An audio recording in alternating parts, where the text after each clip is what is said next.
can consider democracy to be really functioning when one side's got a loudspeaker and the other side is being forced to whisper. How have we managed to create a system in which a major voice or voices in a policy debate is not able to be heard because it doesn't raise enough money to buy the access to talk to the American people? Our democracy is drowning in free speech that's paid for by all these interests that have enough money to pay for the microphones and the airwaves to get their message out. It's who has the money to frame the issue. Because if you don't have the money to frame the issue, then whether you're right or wrong isn't going to matter in the long run. The government may still be a major threat to free expression, but commercial interests consolidating, particularly in the media business, could be an equal threat. If we have to rely on the media to at least analyze what the corporations are doing, and the media don't do that, how do we level the playing field? I don't know. I don't know, Bill. I'm Bill Moyers. The guarantee of free speech in the First Amendment to our Constitution is a great idea.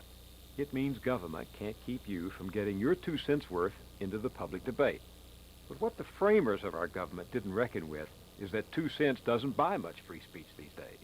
You can say anything you want to say, but if you really want to be heard today, we're talking big money. The framers didn't reckon on the mass media, and they didn't reckon on the rise of huge corporations, private empires, with the money to buy the kind of free speech that guarantees a hearing. In this program, we'll look at what this means for democracy through 3 stories of powerful industries who knew what they wanted and got it. And we'll hear from some voices in the growing chorus of those who worry that corporations no longer simply take part in the public debate, they buy it. We've now made freedom of speech if you can afford to buy the access to speak. Buying media time your opponents can't afford is certainly one way to monopolize the public debate.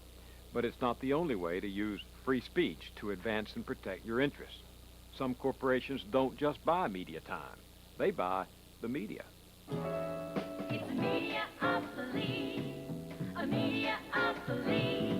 The whole media is controlled by a few corporations thanks to deregulation by the FCC. This was a satire from Saturday Night Live. They own networks from CBS to CNBC. Opinions of anyone who disagrees. Was it a vision inspired by paranoia or a cogent look at the future of free speech?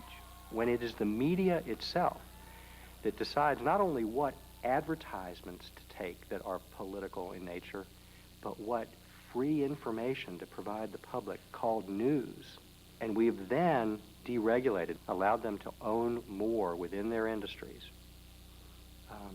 We've let loose a giant here. Gene Kimmelman, co-chairman of Consumers Union in Washington, D.C., has tracked the growing impact of media conglomeration on public policy. It is dangerous in an open, free society like ours because we rely on the media so much for public discourse, for the expression of democratic values. Well, what does it matter that Disney owns ABC or that General Electric owns NBC? What does it matter to us? The danger is not just when it's Disney, GE, it's when there are very few companies that control the most popular media outlets, and there's a policy issue that comes up that could hurt them financially. It is very unlikely we're going to get a full airing of that kind of an issue. Case in point, the 1996 Telecommunications Act. In February of that year, industry leaders from phone to cable to satellite to broadcast gathered alongside government officials to celebrate a revolutionary revision of America's communications law. This was a love fest. This was the president and the vice president getting together with the speaker and the majority leader and the leaders of the committees that had moved this legislation. After all, this was historic. This was the major overhaul of telecommunications policy, first time in 60 years, since 1934. Today, with the stroke of a pen, our laws will catch up with our future. There was talk of millions of jobs, tremendous GNP growth, competition, choice for consumers, new services never dreamt of, lower prices. It was a panacea. This bill is an indication of what can be done when Republicans and Democrats work together in a spirit of genuine cooperation to advance. What the president didn't say was that the bill's real beneficiaries included the media giants themselves, who had lobbied long and hard for the bill's passage. Here you have the broadcast industry actively working to transform television. Jeff Chester runs the Center for Media Education in Washington, D.C. Television's going to change. Consumers are going to have to buy a new TV set. There are going to be many, many more channels. The rules that determine how accountable local broadcasters are to their community are being weakened. Station license periods are being extended. In essence, the Telecommunications Act was like giving the broadcasters a blank check with television. Do with it what you want. One thing television broadcasters wanted and got was the lifting of restrictions on the number of stations one company could own. But it was another provision, buried deep within the act, that stood to make them billions: the free use of something called the digital spectrum. The average American does not know what digital spectrum is. They just don't know. Nor, frankly, should they have to know. They're working and being with their families, etc. But here in Washington, their assets that they own were being given away.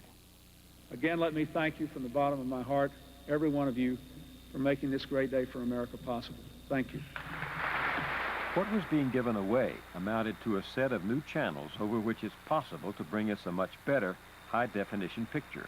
But broadcasters see in these new channels something more: marketing opportunities never before imaginable over the publicly owned airwaves. Having a piece of the digital spectrum is like having the keys to Fort Knox. Digital technology will allow broadcasters to take the one channel that they have right now and turn it into 5, 10, even 20 or more channels. Digital technology will allow broadcasters to create interactive channels, which allow you to click on a commercial, to buy a product.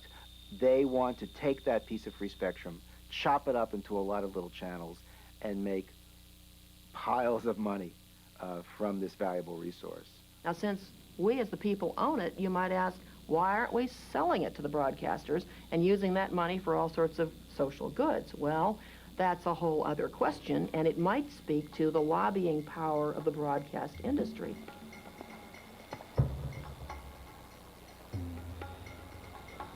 These people that bring us the news, that objectively cover the news, are out there trying to influence Congress in Washington as much as anybody.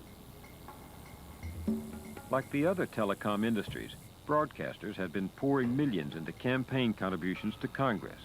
But that wasn't all they were doing. The broadcasters had hundreds of lobbyists spread all over the Hill for a couple years leading up to that period. But the reason they're so powerful is they don't just give a lot of money out, and they just don't have a phalanx of lobbyists smothering Capitol Hill with their positions. But they have one advantage that no one else has. They control the fate of all politicians. Let me tell you how they do that. There's an issue before the Congress which affects their industry. Call in the station managers from the congressman's district or the senator's state. They all come to Washington. They sit down in a room with a senator or representative. Now, there's never any threats made. There's never any statement that if you don't do this, we're going to say bad things about you in our newscast. But they are the messengers. They are the messengers. They portray you and your work here in Washington to the people of your state or district. That's incredibly powerful. In the language of the bill that we will be considering, John McCain was one of the few senators who opposed the giveaway of the digital spectrum. Another was Senate Majority Leader Bob Dole. Now let me get this straight. America lends the broadcasters a national resource so they can increase their profit margins, but they don't think it's fair to pay rent. But Dole and McCain were lonely voices. I heard and saw many other members of Congress who said, look, this is good for America. All Americans are going to get a much better picture on their TV set. Things are going to be great. And I agree with all that.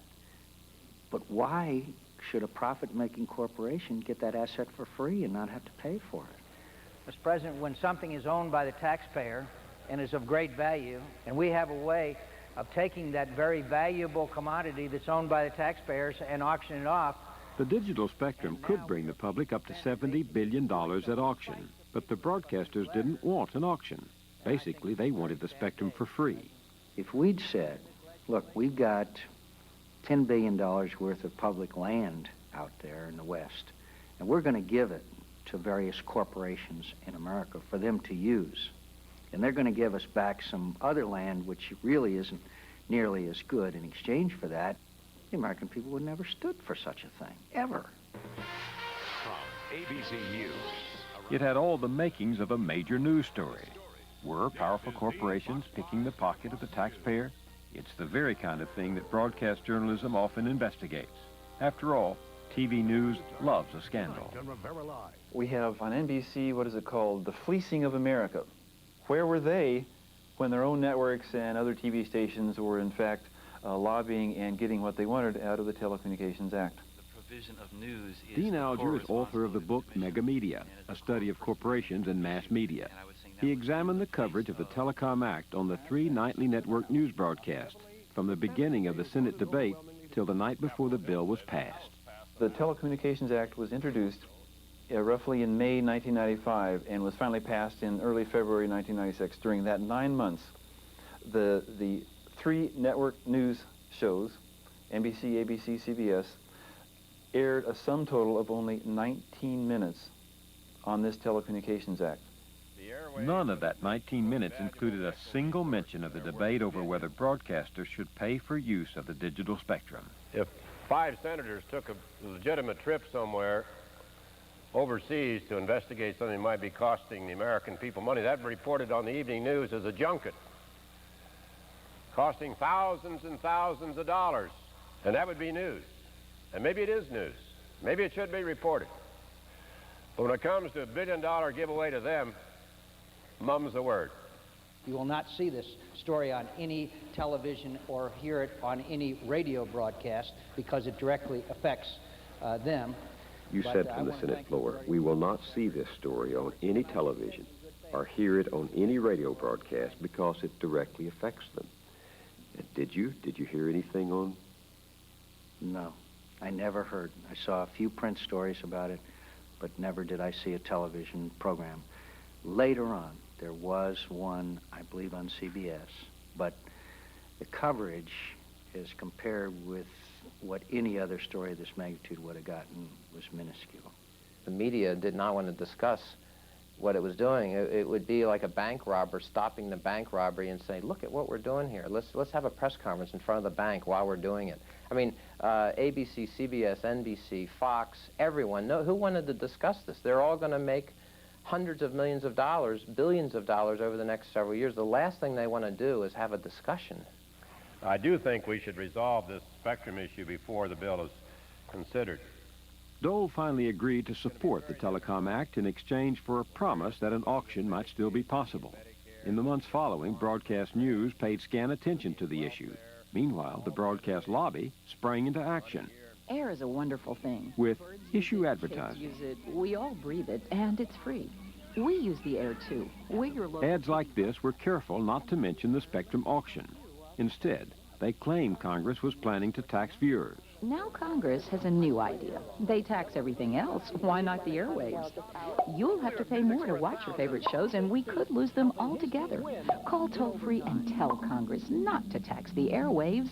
Tell them... In the spring, Congress quietly gave the broadcasters what they wanted. There would be no auction. They got $70 billion worth of free airwaves. The then head of the Federal Communications Commission called it the biggest corporate giveaway this century. So this industry has been dumping obscene amounts of money, tens of millions of dollars, into the process around the time of this key legislation. And we've had no public discussion about it. The public can't get upset about it because they don't know about it. Because these guys control the airwaves, they have, quote-unquote, free speech. They're protecting our First Amendment rights. I feel much better when I go to bed at night knowing that. I do a lot of interviews on consumer issues. I have news crews coming in all the time to talk about a variety of issues, and they always ask, what aren't we covering? What else could we cover? And I always say, you know, there's one very important issue out there There's enough money involved in this issue that you could probably provide health insurance for everyone in this country who doesn't have it.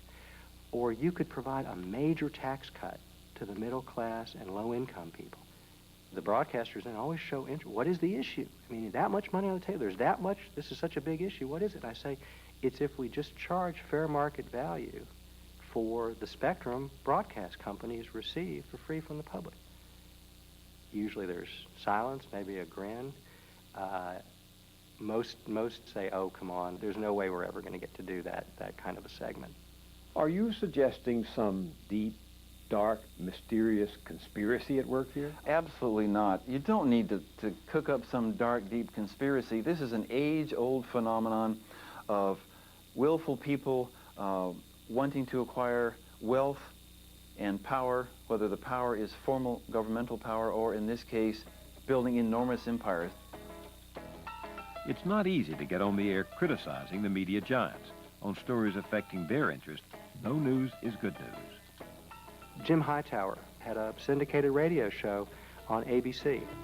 Jim Hightower on a Saturday. The Disney deal came down to buy Cap City's ABC, and Hightower challenged it, said it was Mickey Mouse.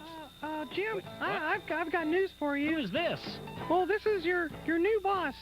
I'm the chairman of the board. Mickey Mouse? That's And then he challenged the whole Telecommunications Act and said this is not good for the public. Now, bear in mind, we're not talking about monopoly here over toasters. We're talking about monopoly over your access to news and information. And it's information that you and I need if we are going to have a democracy in this country. Well, he was off the air fairly quickly.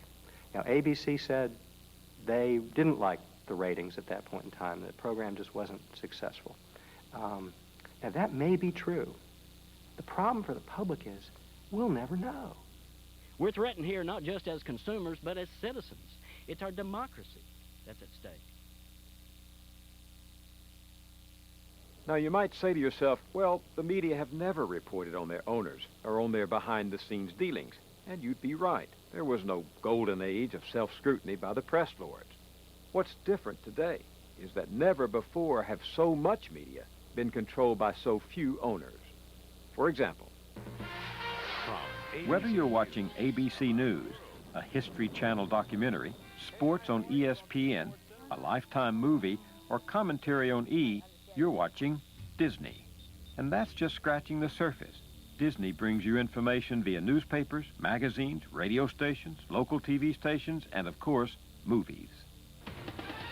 If you watch Fox News, the FX channel, or the Family Channel, you're watching a tiny fraction of Rupert Murdoch's powerful News Corporation. A global media empire controlling newspapers, book publishers, regional sports networks, even the satellites capable of delivering programming to 75% of the world. U.S. and NATO officials fear... When you watch CBS News, the national network, or listen to any one of more than 170 radio stations, including several in the same cities, you're hearing from CBS Inc. And just consider this. Not only do these corporations have more media outlets to protect and promote their interests, they've never had so many different interests to promote and protect. Just take one example. The ultimate industrial media conglomerate is General Electric, that controls NBC and MSNBC and CNBC, etc. What is General Electric involved in besides media? Well, in fact, they're in everything from jet engines to abrasives to nuclear and other electrical generating systems, hotels, insurance and finance. When NBC reporters come upon some issue involved in those industrial areas, are they going to think twice about what they cover? There's a built-in profound conflict of interest. It means that you're not going to be investigating certain subjects. It means that you're not going to see NBC investigating General Electric. You're not going to have ABC doing a big, lengthy investigation about Disney. I heard Michael Eisner, head of Disney, on National Public Radio say, I don't want ABC News covering Disney. I don't want Disney covering Disney. If ABC doesn't cover Disney, maybe for some good reasons, we may not have enough other people to cover Disney. The media giants are making so many deals with each other that companies that might normally be considered competitors are instead becoming partners. This very exclusive club has developed that determines, what we see on TV. This club goes to Congress and gets whatever they want for the most part in terms of access to the media system, but we're all left out of the picture. The picture is even murkier than you think. Look at the case of Telecommunications, Inc., known to its 14 million cable subscribers as TCI. The Discovery Channel, the Learning Channel, and Animal Planet are all joint ventures between TCI and Cox Communications, itself a media giant. With Comcast, yet another cable giant, TCI owns the shopping channel QVC. Then there's Bravo. TCI owns a piece of that channel, but so do GE and Cablevision, which is even more complicated than it sounds because TCI also owns a third of Cablevision. TCI's 10% stake in Time Warner, whose cable operation ought to be TCI's fierce competitor, gives them instead an interest in Time Warner's vast holdings, over 24 book publishers, 30 cable and satellite networks, film studios like Warner Brothers, and music and magazine holdings that link up with the likes of Sony. And that's not all. TCI even owns 2/3 of the company that produces the NewsHour on public television. All this must make TCI one of the true big fish of telecom, right? Well, yes, but not too big to be swallowed up by an even bigger fish. In 1999, TCI was bought by AT&T, the very monopoly regulators once broke up to spur competition. This is a tremendous danger for our society because if it's the car business and there's mergers and consolidation, we fear higher prices, less choice, concentration of ownership, and we try to monitor. But if we make a mistake, you can break it up, challenge it. The facts are out there to the public. If it's a media company merging with another major media company, once it has occurred, who is going to take it on? And what about that Saturday Night Live satire on NBC that did take on the media giants?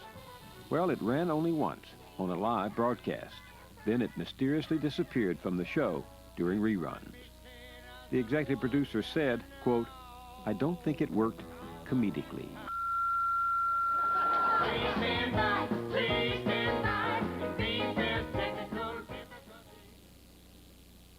You have said that money and speech is the issue of the 21st century. What do you mean by that? Well, I mean the relationship between money and speech. I mean whether people who have the money are going to so dominate the ability to express their opinions that people who don't have the money are going to be turned into listeners, not speakers. I'm not satisfied with that. I'm not satisfied with a two-tier First Amendment that says a relatively small slice of the world gets to decide what gets said, and all the rest of us sit like groundlings in the audience and grunt about whether we like it or not. Because that's what we're going to, unless we can find a way to increase the ability of people without large amounts of money to either get access to the media, to get access to the political process, to in some way break through the huge screen that money creates these days so that they can get their voices heard as well. The First Amendment is aspirational. It's romantic. It says that the purpose is to create a world in which people can speak freely and equally to one another. And therefore, there's an obligation to step in at some point and even the playing field so that individuals can actually have real discussions and real debates. Because what we've now got is not a real democracy with real debate, but we've got a plutocracy in which money talks.